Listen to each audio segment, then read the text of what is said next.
us today and donating your time for this important conversation.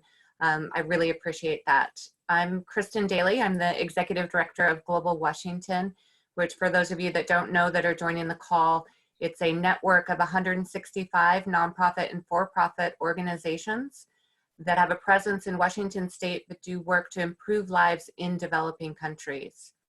And when coronavirus really took hold of our country, Global Washington decided to pivot a lot of our programming to figure out how to support, especially our nonprofits during this time. If you work for a nonprofit, you know this is a very difficult time to figure out how to navigate, how to do your programming, and at the same time, how to do fundraising and keep your organization going. So Global Washington's really pivoted to provide webinars to support our nonprofits to figure out fundraising aspects, operation aspects, how to do communications in this time. And we'll be moving into a new phase as the coronavirus moves through the global south and really figuring out which of our nonprofits are the first responders in developing countries as well. Global Washington has a resource page for all of our members, and donors have been calling me asking for this as well, with a listing of general health resources and then how the Global Washington members are responding. And like I said, there's upcoming webinars. If you want to join, it's listed on our webpage as well. So this webinar came about with the help of Barb Weber, who is actually a dear friend of mine going back many, many years, and also one of the best professional development directors and nonprofit executives that I know. So I'm thrilled that Barb decided to join me and really create this webinar for you all. And as Barb and I were talking, as I said, it's difficult to figure out how to cultivate and work with individual donors during this time, if you are working on COVID response or if you're not. So I'm happy to bring this webinar to you. As I mentioned earlier, if you're joining as a participant, we have about 50 people that said they're going to join. So we've decided to mute your microphone as a participant and turn off your camera. If you see at the bottom of your screen, if you scroll over the bottom of your screen, there's a function there that says Q&A. That's how you're going to be able to ask questions of the speakers. And we're going to be doing that section around 10:35, 10:40. So I'd actually recommend you holding off typing in your question because it might get answered throughout this conversation in the beginning. But right around 10:35, I encourage all of you to type in your question in the Q&A, and then I will actually grab those questions and verbally ask those of our speakers, and they'll verbally answer them. We might not get to all the questions. We have a lot to cover today, but we will capture those after this, and hopefully we'll continue this conversation with Global Washington members in many different forums. We are recording this webinar right now for our Global Washington members in the future. It's not going to be posted publicly, but just so you know, we'll be recording it. With that, I'm just going to briefly introduce the speakers. You should have all seen their bios or full bios in the invitation as well, and then we'll get started on the conversation. As I mentioned, Barb Weber has been in this community working with philanthropists and nonprofits, and last year she actually finished her PhD on research of wealth, philanthropy, and global social change giving. And she has been influencing the allocation of billions of dollars in new philanthropic funding for global development. And she's been lead, as I mentioned, to social sector organizations in the past. She's worked for organizations such as CIDR and Grameen that those of us in Seattle would recognize. Next, Kathy LeMay. She began her work in social change at the age of 23. When she traveled to the Balkans in the middle of the war to support women survivors of rape and genocide camps. In the decades since then, she has been a global social change fundraiser, philanthropic advisor, and guide to fundraisers throughout the world. Thank you, Kathy, for joining us today. And she has spent several years in Seattle, and she's moved away since, but she knows our community as well. Jacki is here as well. Jacki believes that finance is the new frontier of feminism. I love that statement. She was the youngest woman and the first female trader to become a partner at Goldman over 2 decades ago, and since become a bridge builder between the worlds of investing, finance, and philanthropy, all with a deeply embodied gender lens. She co-founded Women Moving Millions, which is a global network of over 300 people who have collectively given north of $1 billion toward the needs of women and girls. Thank you for joining us, Jacki. The other speaker we have, the fourth speaker total, is Lata Krishnan, who is an active philanthropist and investor. She co-founded what is now publicly traded technology company in Silicon Valley, and she serves on the board of the Stanford Healthcare. And she also chairs the board of the American India Foundation, an organization that she co-founded in response to the earthquake in Gujarat nearly 20 years ago. So welcome, Lata. So with that, I'm going to turn it over to Barb, who will do a little bit of context setting, and then we'll also introduce the other speakers. Barb? Yeah, thank you. Thank you, Kristen, and a warm welcome to you who are joining us today. Clearly, these are no ordinary times. Life for so many of us has been upended. We come to this webinar today from home offices, kitchen counters, perhaps even locked in a laundry room, if that's the only quiet corner of the house we could find. The purpose of this webinar today is to have a conversation about relationships with individual donors and how to engage with them as we face the pandemic.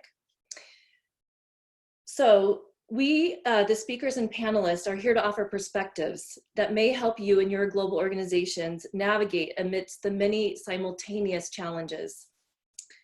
So what we'll cover, what we'll plan to cover includes advice about pausing to ask yourself key questions as an organization, communicating with donors, assessing what to share, what to do about fundraising, anticipating ways in which attention and emotion are taxed, and hearing directly from 2 philanthropists about how they are processing through this, their thoughts about the global community in the midst of this crisis, and personal insight that might help you in determining how best to engage with your donors. So let's start with this. The pandemic affects us all, our families, our communities, our workplaces, and our world. When it comes to fundraising, an important question to ask is, how is our work relevant to the current crisis? Many organizations are in the midst of business continuity and scenario planning. That's good. Nonprofits nationally employ some 12 million people. Here in Washington State, nonprofits account for almost 10% of private employment. A fact I learned a few days ago by reading a wonderful op-ed in the Puget Sound Business Journal by Beth McCaw of Washington Women's Foundation and philanthropic advisor Stephanie Ellis Smith. Nonprofits, like other businesses, and those of us who employ them, are employed by them, are ourselves affected by crisis in various ways. At the same time, our donors are affected, as are those whom our work aims to serve. So, is this a good time or a bad time to connect with donors? During the call today, we are going to focus on individual donors, but I first want to say a few words about foundations. First, what we're seeing there might be one of the most dramatic examples of rapidly changing philanthropic norms. A couple of weeks ago, a group of foundations, 36, led by Ford and others, made a pledge to shift their giving principles such that they would be offering more flexible and unrestricted funding, lifting reporting requirements, and making new grants more accessible. By the end of that day, it grew to 100.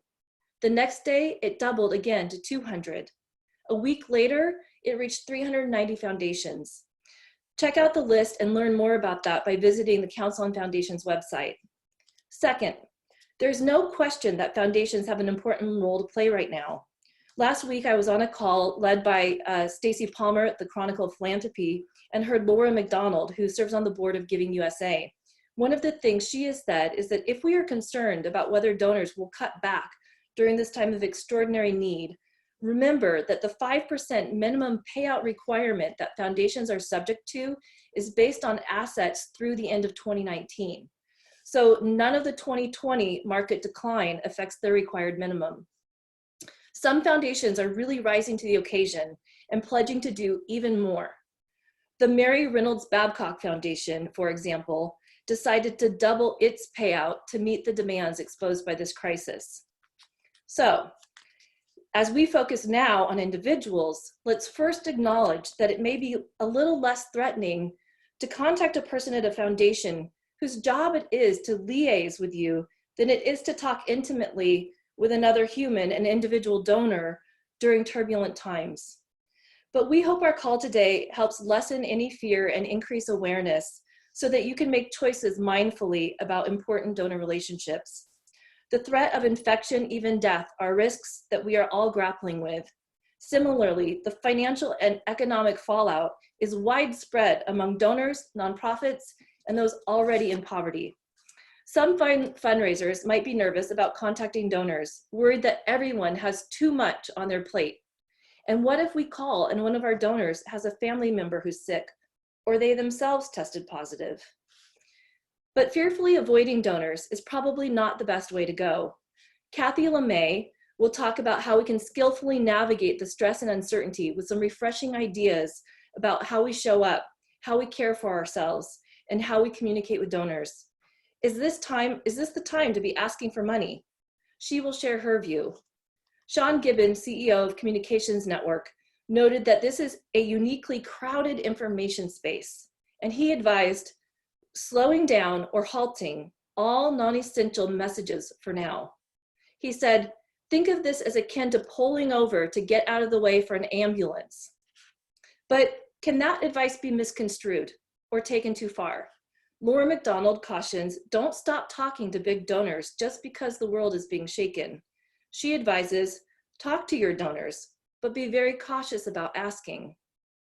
Reflecting on the 2008 crisis, when the market dropped 40%, however, Laura noted, charitable giving dropped just 4%. So there's plenty of reason to take heart. I could and will go into it in more depth in an upcoming piece on LinkedIn, but just to share some quick highlights, 3 things. First, there are people who will have significant wealth.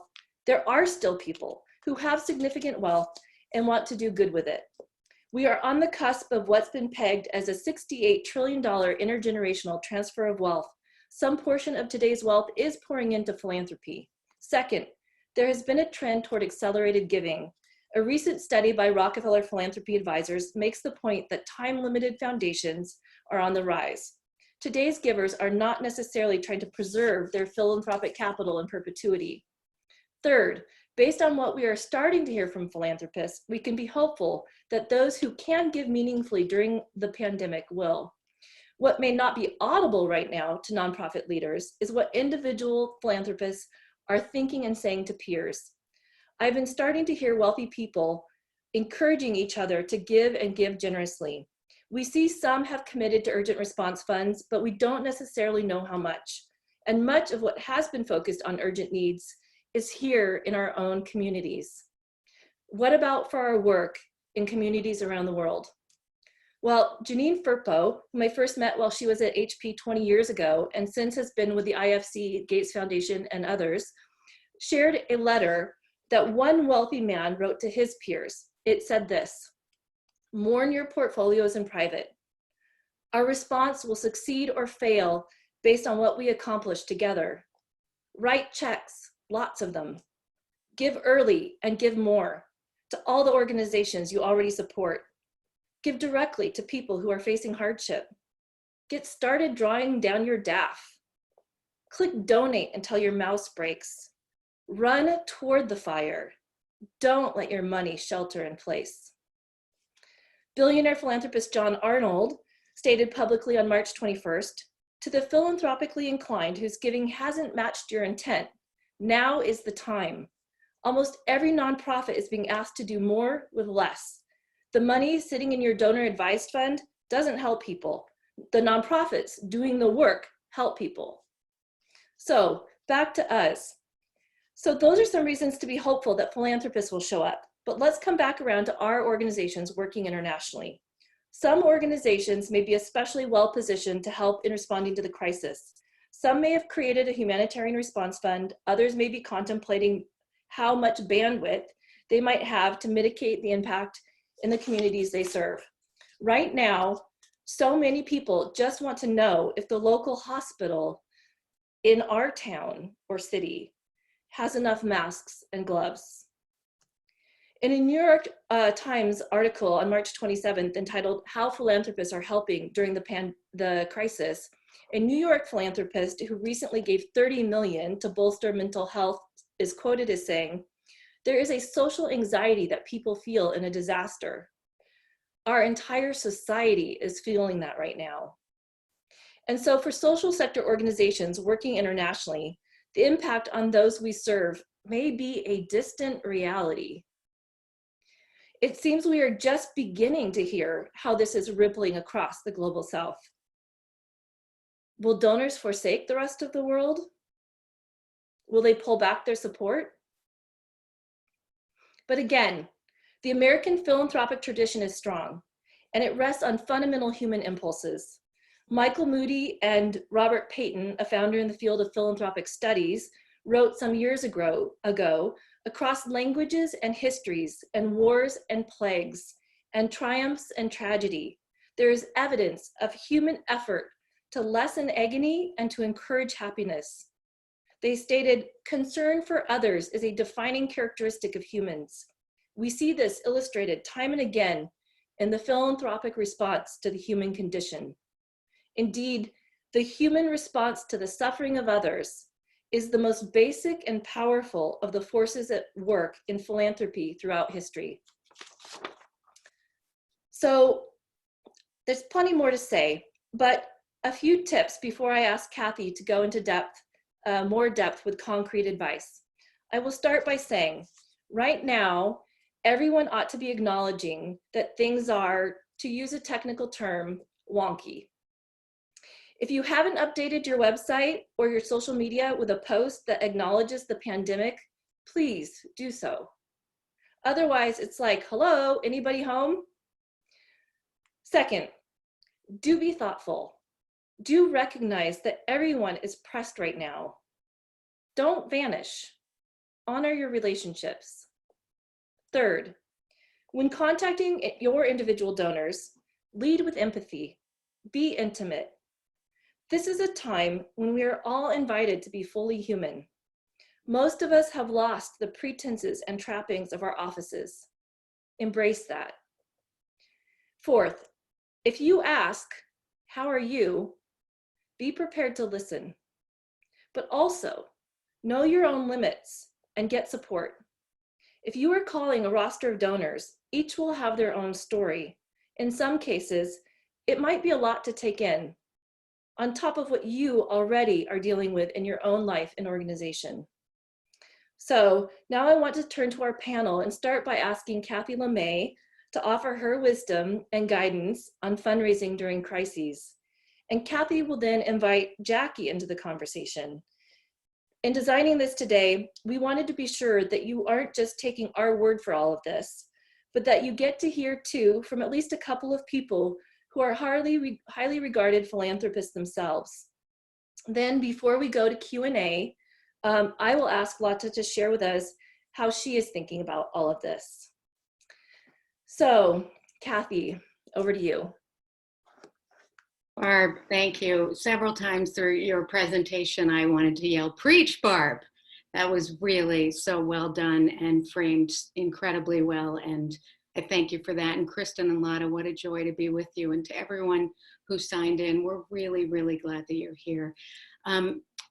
So I have been thinking about this morning, noon, and night. I have been walking in my woods. I live on an alpaca farm. That's in my other life. I do that.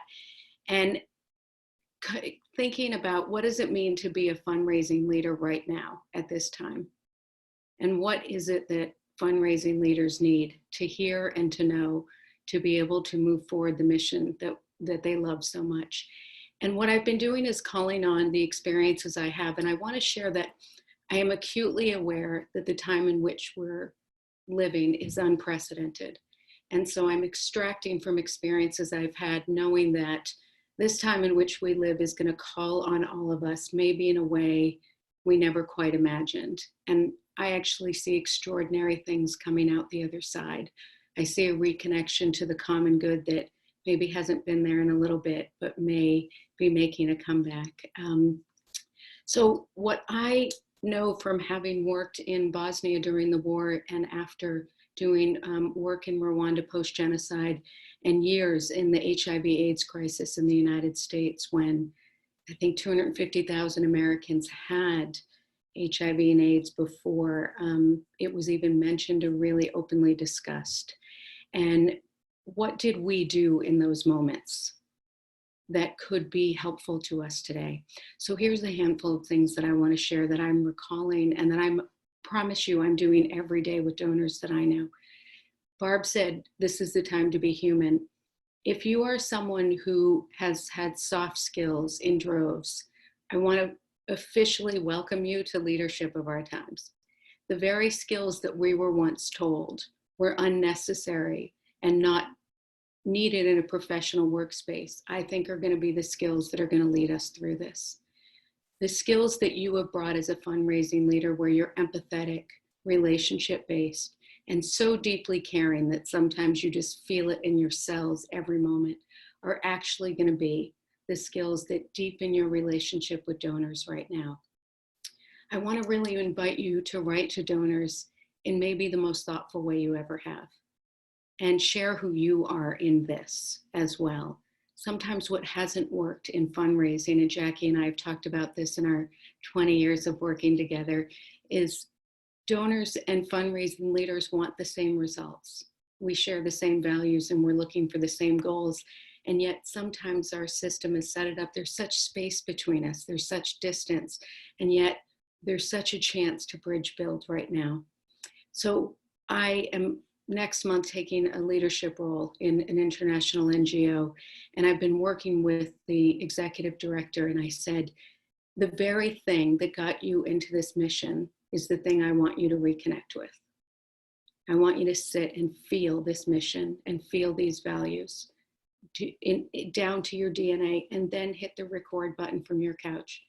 She did a 2-minute, 30-second video that had me freeze with it was so gorgeous, and donors are writing back saying, that is one of the most remarkable messages I've ever seen. If you can connect in the most human, kind of meaningful, loving way right now, share what's true for you, and please let donors know how much you're thinking about them. I advised a group recently that helps undocumented immigrants and said, you know, donors have stood for your clients for years now. It's time for you to stand back for your donors. And they went and had undocumented immigrants create a video and saying, we're here with you in this. And we're thinking of you and your families in the same way you have thought of me and my family. There is such a chance now for us to create one ecosystem within our organization. Please do that. And when you have the thoughts, which you're going to have every day, about 46 times, how are we going to fund our budget for the future? What happens if people's stock portfolios go? What do I do?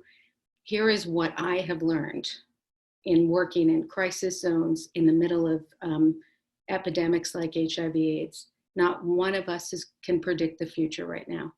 Not one. There is no one who knows what outcomes are about to happen. Living in a future you do not know is a rabbit hole. Stay present right now. And one of my favorite quotes from a former US president, do what you can with what you have where you are. For today, you can sit down and write 5 emails to donors and be deeply human with them.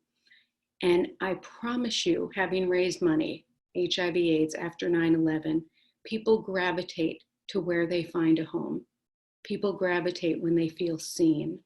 That you will get more connection with attraction rather than promotion.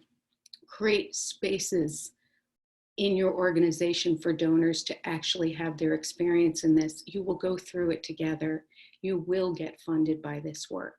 If you panic and start sending out emails going, in 6 months, we won't have a budget. We'll have to lay everyone off. But I don't know about you all right now. When I'm getting those, I'm finding myself retreating a bit because I only have so much capacity to take on so much news in one day that is dog whistle.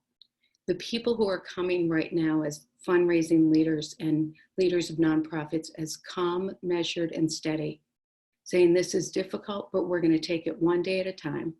That if you get to a point 2 months from now where your budget is really struggling and you're not making payroll, you will have built these connections that are really human and meaningful with donors so that when you come to them and say, we have hit that point, may I have a conversation with you about a possible gift? And if it's not okay, know that that's all right. But if it is possible, it would mean so much to this mission.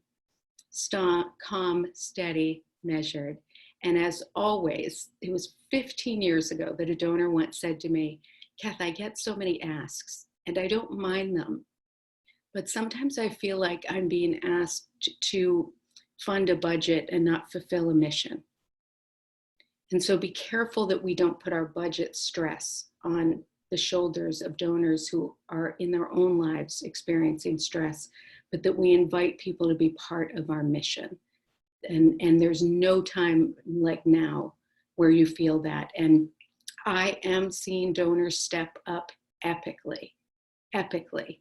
I could not be more proud of our sector right now. I think this is philanthropy's shining moment. I think everything we've been doing in philanthropy in the US for the past 30 years has brought us to this point.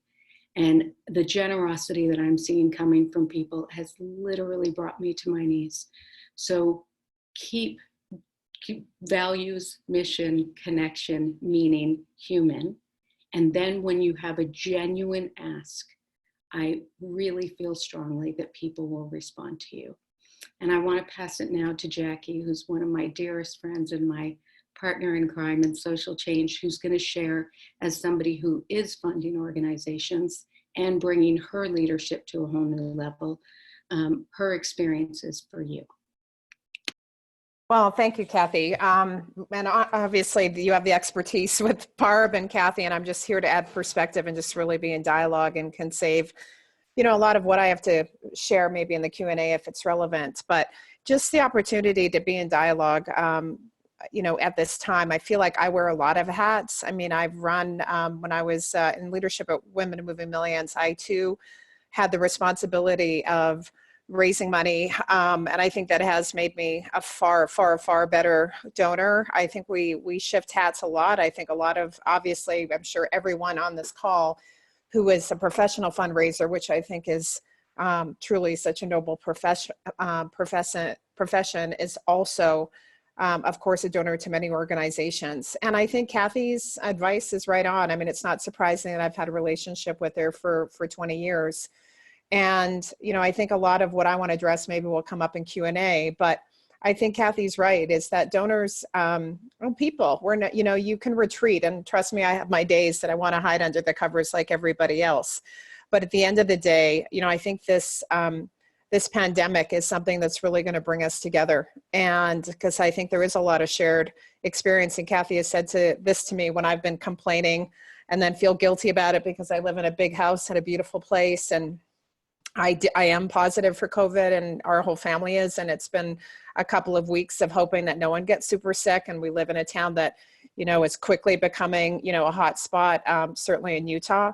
But, don't compare suffering, and to be present with one another. And we all have this experience of being shut in, of being fearful of our own health, our loved ones, our families. And I think that's not to run away from. I think a lot of times we don't know what's our common experience.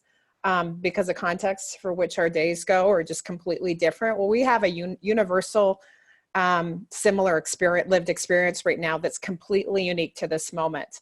And that in and of itself is a point of connection that I think should open every conversation. And as Barb said, and I think Kathy said too, the how are you should be followed with some really deep listening. And if you don't want to know, don't ask. But I think there is really a point to be made with that shared experience. And again, I'll say for Q&A, but the one thing that I've really been thinking about, and my work. Again, as a donor, I chair the development committee of the Sundance Institute, as well as serving as trustee, and we do a lot of work internationally as well, but of course are based in the US. But I'm thinking a lot about my role as development chair and a board member. And of course, I think all boards are coming together around their staff teams right now and really evaluating their economic financial position and trying to lean in. It is such an important time to build a really strong board and to lean on that community that's already so deeply committed financially and time-wise with the mission of the organization, and to truly extract their passion and expertise and support, honestly. So I think that's really important. I think hopefully it'll come up. And I guess just the last point right now is just what I've been thinking a lot too. I think philanthropy in good times can get very transactional. You know, it's like business as usual, checks coming in, support mission. And I think I'm critical of the sector in that way a little bit. I think it has become a big business, and I get that side of it, of making budget. And I'm, of course, not personalizing this in any way, but I think it's such an opportunity to put relationship and people back into the equation and try to move, towards transformational away from transactional. I think people want that. I think that's why they give. People give to people, they give to mission. And I'm hoping that, coming through this, there's no doubt it will be challenging, but we're all a lot stronger for it. I want to just pick up on a piece Jacki saying, I get to watch firsthand Jacki stepping into her leadership role as a development chair and really saying, what are we saying is our primary purpose here in development now? And as staff and board members and donors working together, are we about hitting certain revenue goals? Or is this, what is our goal right now? What do our donors need from us? They've been doing for us. What do they need now? And I think a lot about, for those of you who are fundraising leaders, this is really a chance to reach out to some board members who you feel you're getting some cues that they're rising to the occasion. And instead of saying, can you join this call? Could you be on this committee? Could you help? Say to them, how do you want to be leading right now around this mission? And how can I be helpful with that? One of the things that I've learned is sometimes, I remember someone once said to me, oh my God, you're a fundraiser. I can't believe what you do for a living is ask people for money. And I said, I can't believe what you think I do for a living is ask people for money. That there is a leadership component to being in fundraising and development where you are looking at the range of people in your ecosystem and realizing there are so many skills happening that it's almost a little mind-blowing. And how in my fundraising leadership position can I draw those skills out? And then everybody is bringing their really essential skills to a larger question that's in front of us. So Jacki, I agree when she says this is not business as usual. This is now a chance to have different conversations that maybe you've been wanting to have, but the social norms didn't quite allow them to happen. This shift is going to allow for those. So I'm saying to people I work with, how do you want to lead right now? And how can I be most helpful? And I really encourage you to bring that to people and help them uncover where their opportunity lies in helping keep your mission going, rather than just saying, can you be on this call? Can you approve these talking points? Can you look at this email? That is kind of treating somebody as a worker bee machine and not the full human that they can be and all the skills they can bring to your mission. Yeah, thank you, Kathy and Jacki. And I just want to pause long enough to thank you, Jacki, for sharing so personally that, right now that you and your family are home and did test positive for COVID-19 and for being with us even in the midst of that, for acknowledging that, this is right now affecting all of us and, perhaps differently, but there's a vulnerability that we share in common. And Kathy, your sense that this is, potentially philanthropy's shining moment, really resonates. Of course, there's a lot of concern, a lot of worry and fear, and maybe in instances funding is falling away. We don't want to deny any of that. And at the same time, we are seeing so much outpouring and response that's truly remarkable. So thank you both. And as we invite Lata into the conversation, you know, Lata, you've had so much experience as a philanthropist committed to your own community and also the global community. And would just love for you to add what you think might most be meaningful for these organizations who are joining us today to hear. Well, morning, everyone, and I'm just so inspired by my fellow panelists, and to everyone else, and particularly Jacki and your family. I hope you stay safe and healthy during this this horrible time. If there's one learning that I think that can be had from what we're facing today, it's that we are a global community, and what happened in Wuhan and Italy is impacting us one way or another. Given this and the uncertainty of the future, in my view, the only way to get through this is to do it together. The other natural consequence of this crisis is that it will expose the inequalities in the social and economic fabric of our communities even more. And it's natural for us to look inward, watch out for our families, our close communities, our own country. However, if we think about the important part we play as civic leaders and implementors, our responsibility is to enhance government efforts in the social sector and add resources where they cannot. Our family decided a few weeks ago, when all of this started, that we would accelerate all our annual planned giving, and in fact have done that already. More than 50% of our giving is local, but we believe in global giving as well. This is the time for us to stand together, we think. The American India Foundation, where I am deeply involved, which focuses on the most marginalized individuals in India, has repurposed its mission to serve those very communities with a COVID focus, educate them on health, train them to work remotely, educate children remotely. And I think this is one way where nonprofits can think about, within their own parameters and their own charters, how can we enhance the work we do, but with this particular focus that today brings. I also believe that nonprofits should not be shy or reticent about fundraising. It's, as Kathy said, a very noble profession. And remember your purpose, your charter. You're here to serve, and to serve you need resources. So don't be afraid to ask. Of course, you know, the primary tenet one must have is to use both tact and empathy is very important. But at the end of the day, the job needs to get done. Resources are going to be constrained everywhere, but at the end of the day, the US has the most resources, and we do have a global responsibility, given that our economy is fueled in some part by international talent and resources. I believe it's very important that what happens in the rest of the world is going to impact us. And then finally, I actually feel that through this pain and hardship, many nonprofits and companies will come out stronger. They may have to pivot their objectives, reallocate their resources, trim costs, think about their core competency again, work and collaborate remotely maybe. But this may ultimately result in more productivity and personal fulfillment, which is very important. You know, many of my fellow panelists have spoken about empathy and personal fulfillment and, you know, finding the meaning and the charter. And I'm reminded of one of the programs that the AIF runs called the Fellowship, where young Americans serve in India for 10 months. These are young people aged between 22 and 35. And when I asked one of them what learning he had when he left investment banking to go serve in a very deprived, poverty-stricken village in India, what he said was that he understood finally what it meant to be vulnerable. And this was a very powerful moment for him.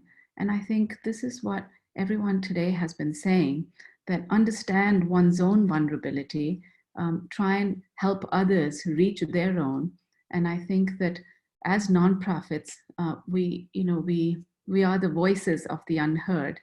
And so it's something to be proud of, the work that you all are doing.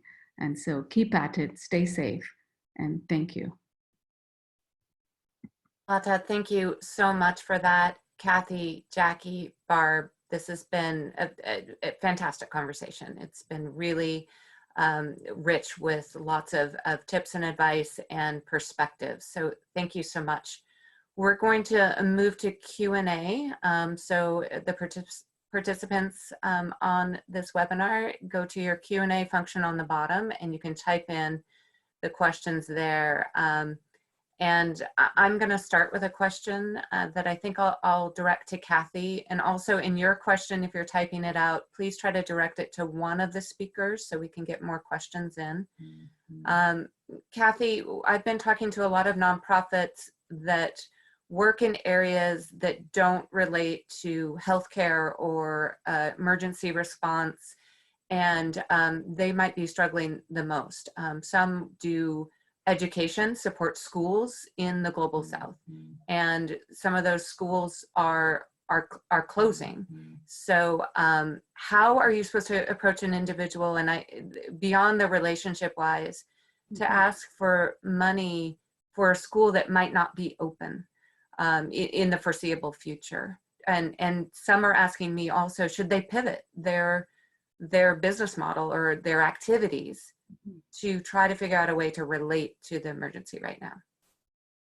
Yeah, this is such a great question. So, so there's a couple things for groups that, there's frontline responders, and we all know who those extraordinary people are.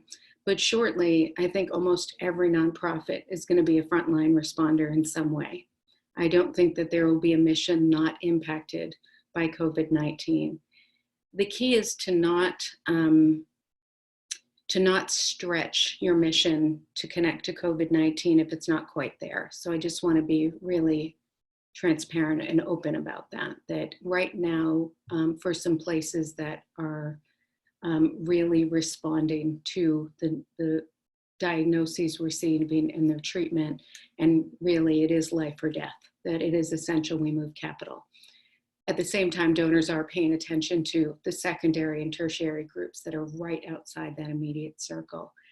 I had a long conversation yesterday with someone who's in an organization that is similar to education. And she said, is this a time we ask for money to keep the doors open at all costs?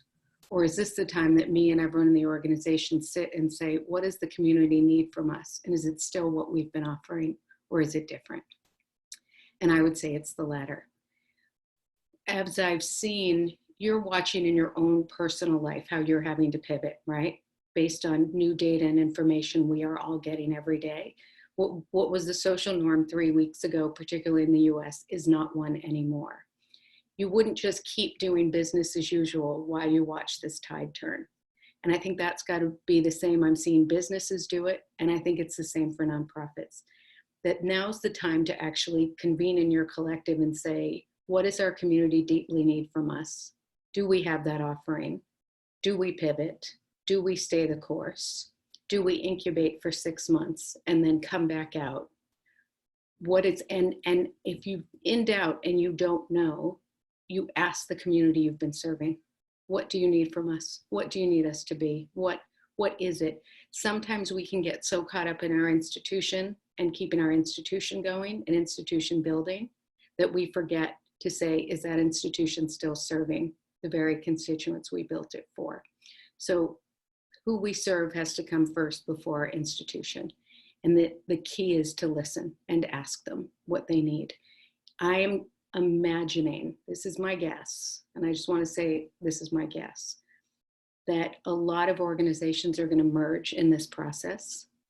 I think we're going to see a lot less siloed work. Well, I do disease prevention and you do case management and I do this and I see that we're going to start to pull groups together that kind of care for the whole human, and we offer a continuum of services from people. I predict less siloing. But what I really want to say is, if you're in doubt if you should be asking, that means it's time to have an internal conversation about what is this ask even? And if you land on, we need to keep this school open, and here are the 12 reasons why, then you have a compelling case to bring to your donors, and they will be able to see that case. If it's just the doors will shut, the donor might be thinking, well, should they stay open? And so if you haven't asked the hard burning questions, they will be asked of you. Great, thank you. We have more questions coming in from the audience. I think I'll start with this one. It's from Katie Holtquist, who's with Outright International.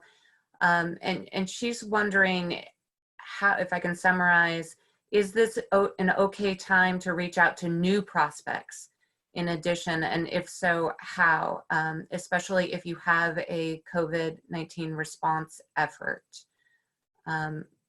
Jacki, do you have any thoughts on that? I can go back to Kathy as well, but I'm wondering from a donor perspective, are you looking at new grantees or new recipients of your funds, as well as working with your current grantees? Yes and no. I mean, yes, meaning more in a very local way. I mean, and I'm one individual with a certain, approach. I think I'd want to turn that over to Kathy.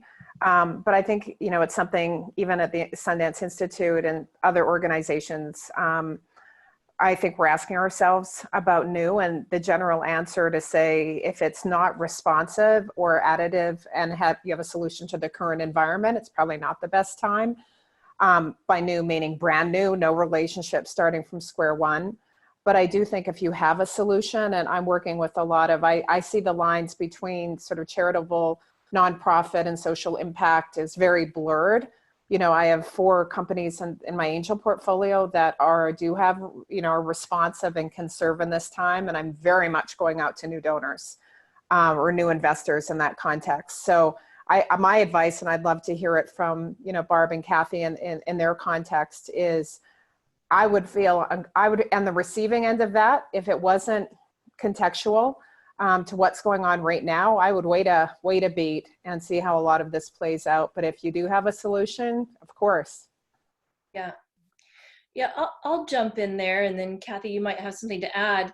A couple thoughts. One is I go back to a study that was done by Bridgespan Group a few years ago, that found that of households in the United States who have wealth of 500 million and above, that there's average philanthropic giving annually of about 1.2%. What we also know is that a lot of today's wealthiest donors have aspirations to give away, all or much of their wealth during their lifetime.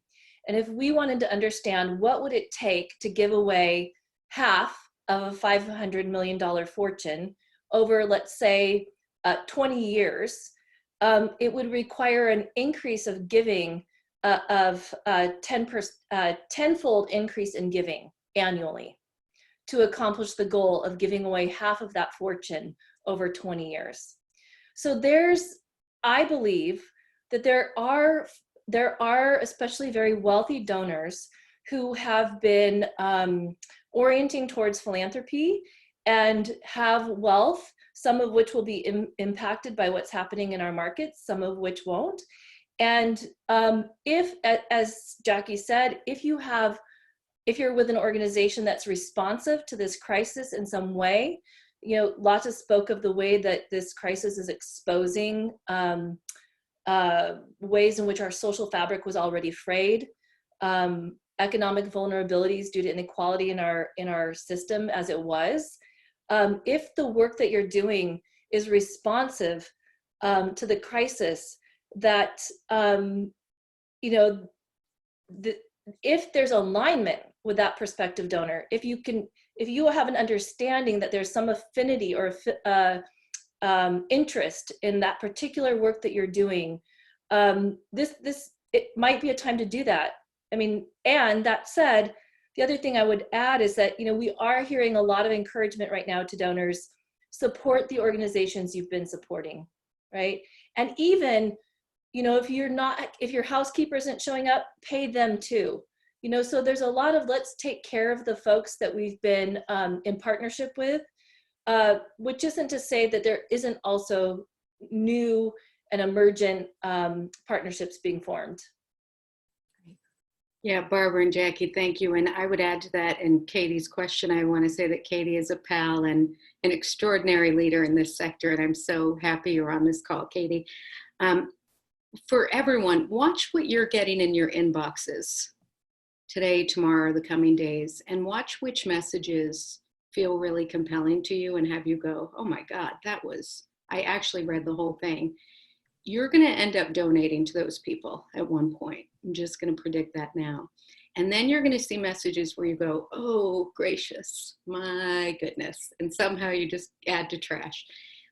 And then look at the ones that compelled you and say, what compelled me there? And how can I learn from that? And what was it about the messages that had me kind of retreat a little? And how do I make sure we don't do that in my group? I would say I've gotten 3 requests today from brand new COVID funds. And I'm like, oh snap, which one am I going to give to, right? And how am I going to make that decision in the best way possible? So everyone's going to develop funds and new initiatives, and it's going to be kind of a bit of an onslaught. And it will get harder for people to distinguish which are the right ones to support. My recommendation is if your organization has developed skills or tools or resources that have helped your constituency, make them free right now to donors and prospects. Just give them away. I got the start of an email the other day that was so helpful about how to deal with kind of your kids at home and what happens when your stress level has reached peak and you kind of think, I'm just online looking up how to adopt my child out. It'll be fine. I'm just going to do that.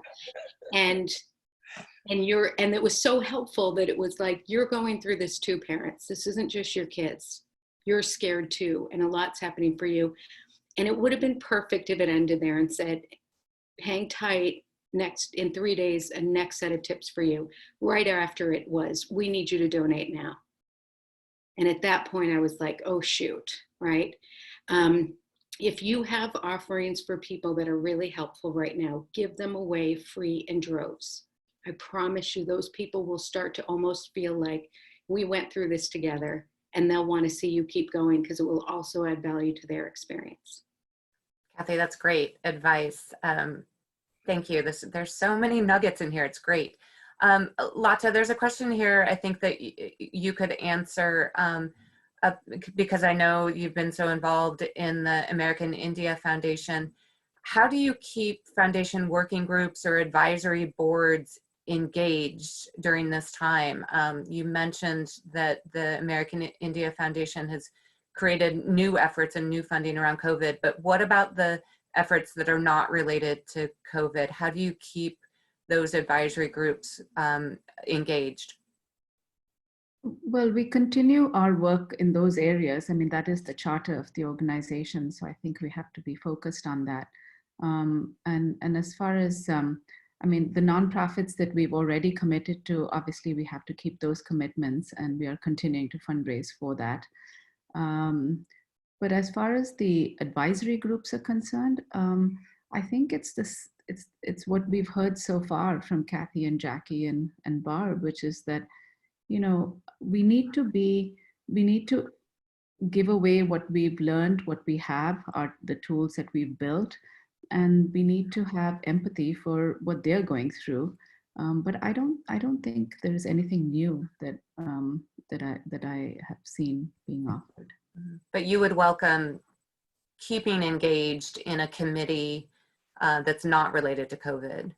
Yes, I think it's important because, you know, we've had crises in our historical past, and each one has had its ruin, and then people get through it, and here we are, you know. So I think we are going to get through this, and we have the technology, we have the wherewithal, we have the perseverance. And I'm very, very hopeful, and I am an eternal optimist, but that aside, I am hopeful on this one that we will come out stronger, and that we need to be, you know, we have to keep all systems going. That's so great. And related to that, maybe again, Kathy, you have some insights, and others. There's a question about ongoing capital campaigns, either a capital campaign or comprehensive campaign to further a mission. What if you've already started one? What if you started one months ago and you're in the middle of it? What do you do with that campaign? Do you pause? Do you keep going? How do you communicate with those donors and continue with those campaigns? Kathy, you want to start? You know, I'm going to toss it to Jacki because I think Okay. she has some lived experience with Great. this. Yeah, well, a little bit. Yeah, I think that's a tough one. I will say that, you know, we with one of the organizations I'm involved with, where I'm in a leadership role, we're sort of in pre-campaign and the quiet phase, where we've done active, you know, inner circle board, but have not yet reached public. And the advice that we received from, you know, our consulting is to put a big pause and be really careful about messaging. Because I do think that pre-COVID messaging around campaigns can sound very tone deaf and insensitive. And I think what you don't want to do is come out, you know, with something really, you know, that just doesn't feel in the moment. So I think it's as much around, I don't necessarily agree with the stopping. We're putting on a pause and just making sure if there's ongoing conversations that we're touching base and checking in, but not, you know, not sort of going full bore ahead with existing materials, you know, with existing names. It shows the lack of sensitivity. So, you know, I'll pass it on to other experts, but, you know, our choice of path right now is to put it on pause, revisit the material, see if they seem relevant.